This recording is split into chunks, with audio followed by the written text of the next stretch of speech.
తీవ్రమైన గాయాలతో హైదరాబాద్ నిమ్స్ లో చికిత్స పొందుతున్న ఖమ్మం నగరానికి చెందిన మైనర్ బాలికను పలువురు రాజకీయ నాయకులు పరామర్శించారు. ఆరోగ్యంపై ఆరా తీయడంతో పాటు నిందితుడిని కఠినంగా శిక్షించాలని కోరారు.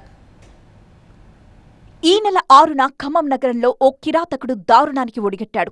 12ఏళ్ల బాలికపై అత్యాచారానికి ప్రయత్నించడంతో భయపడిపోయిన బాలిక పెద్దగా కేకలు పెట్టింది. ఆగ్రహించిన కేటుగాడు బాలికను అపార్ట్మెంట్ పైనుంచి తోసేశాడు. దీంతో బాలిక వెన్నెముక, పక్కటెముకలకు తీవ్రంగా గాయాలయ్యాయి. ప్రస్తుతం ఆమె హైదరాబాద్ నిమ్స్ లో చికిత్స పొందుతోంది.